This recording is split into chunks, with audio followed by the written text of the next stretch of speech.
नीति शतक में राजनीति से संबंधित नीति संबंधी ज्ञान अगले 3 पद्यों में प्रस्तुत किया जा रहा है। 46वां पद्य यह प्रतिपादित किया जा रहा है कि प्रजा का पालन ही राजा के लिए संपूर्ण सिद्धि है, संपूर्ण सफलता है। राजन् दुदुक्षसि यदि क्षितिधेनुमेतां तेनाद्य वत्समिव लोकममुं पुषाण तस्मिंश्च सम्यगनिशं परिपोष्यमाणे नानाफलैः फलति कल्पलतेव भूमिः। कवि कहते हैं, राजन, हे राजा, दुदुक्षसि, दोहन करना चाहते हो यदि, किसका? क्षितिधेनुमेताम, एताम इस क्षिति रूपी धेनु का, इस पृथ्वी रूपी गौ का यदि दुदुक्षसि, यदि दोहन करना चाहते हो, इस पृथ्वी रूपी गौ से कुछ रत्न दुग्ध इत्यादि प्राप्त करना चाहते हो, तो सबसे पहले तेन अद्य वत्सम इव लोकम अमुम पुषाण, तो ये जो प्रजा हैं वह वत्स के समान है, बछड़े के समान हैं। तेन इसलिए, अद्य आज, अमुम लोकम इस लोक की, इस संसार की, इस प्रजा की, वत्सम इव बछड़े के समान पुषाण पोषण करो, पालन करो। तस्मिंश्च सम्यग अनिशं परिपोष्यमाणे, तस्मिन उसके, उस प्रजा के, सम्यक भली भांति, अनिशम निरंतर, परिपोष्यमाणे पोषण किए जाने पर, पालन किए जाने पर, भूमि ही ये धरती, ये पृथ्वी, कल्पलता इव, कल्पलता के समान, नाना फलै फलति, अनेक प्रकार के फलों से, विविध प्रकार के फलों से, फलति समृद्ध होती है, फलदायी हो जाती है।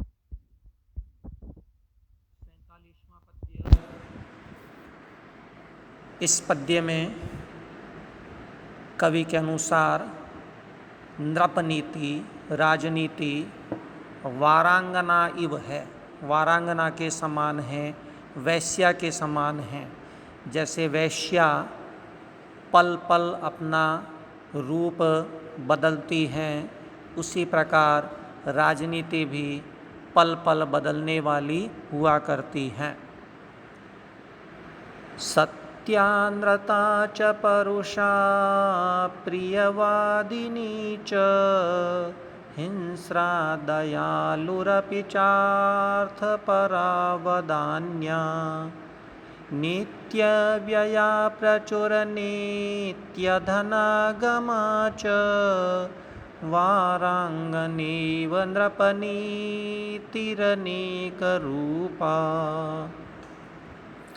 वारांगना इव नृपनीति अनेक रूपा।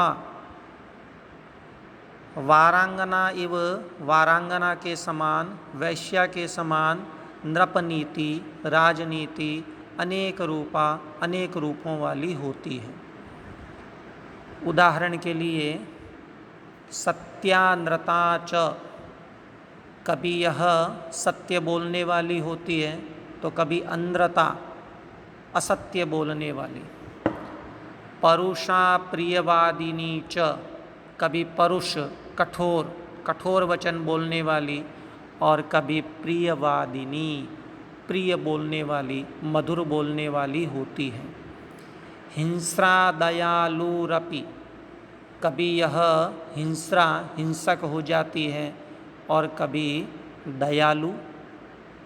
अर्थपरा वदान्या, कभी यह अर्थपरा हो जाती है, धन की लोभी हो जाती है, और कभी वदान्या अत्यंत उदार बन जाती है।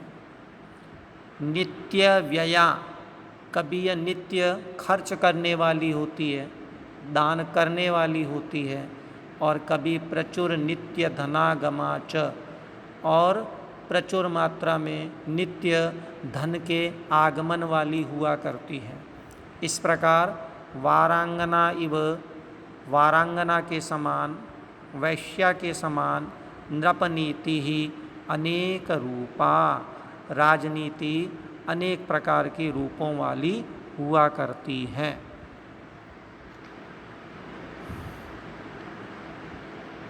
वसंत तिल का छंद का ही प्रयोग किया गया है। राजन दुदुक्षसी इस पद्य में भी और सत्यानृता च इस पद्य में भी, दोनों में वसंत तिल का छंद प्रयुक्त हुआ है। अगला पद्य, इस पद्य में शालिनी नामक छंद का प्रयोग किया गया है। शालिनी के प्रत्येक चरण में 11 वर्ण होते हैं, किंतु यति का हमें विशेष ध्यान रखना होता है। चौथे और सातवें वर्ण पर यति हुआ करती है। मातौ गौचे छालिनी वेद लोकई, वेद यानी चतुर्थ और लोक यानी सप्तम, इन वर्णों पे यति की जाती है। आज्ञा कीर्ति पालनम ब्राह्मणानाम, दानं भोगो मित्र संरक्षणं च, येषामेते षड्गुणा न प्रवृत्ता, क्वर्थस्तेषां पार्थिवोपाश्रयेण।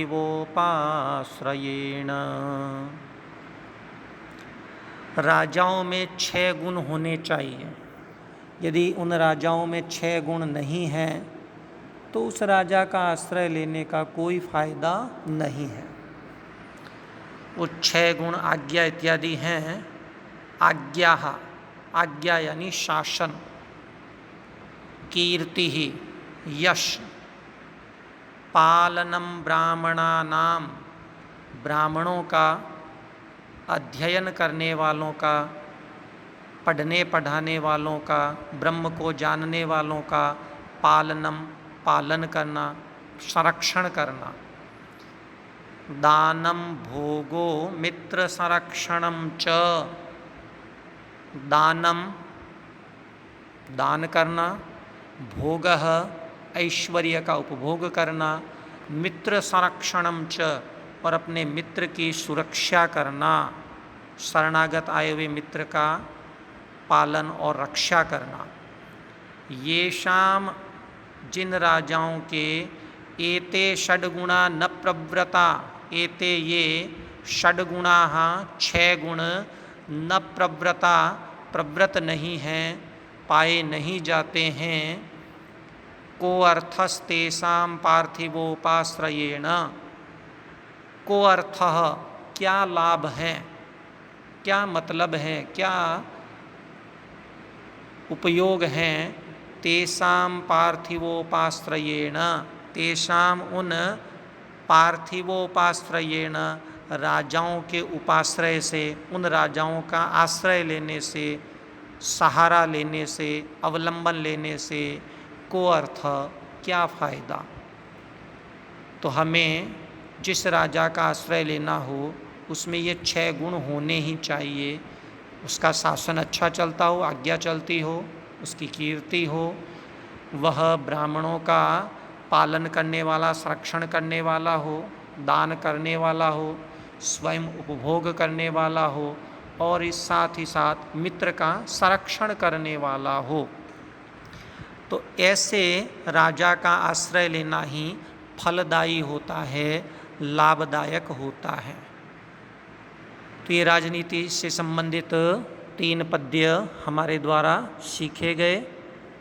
फिर मिलेंगे पढ़ते रहिए, पढ़ाते रहिए और आगे बढ़ते रहिए। धन्यवाद।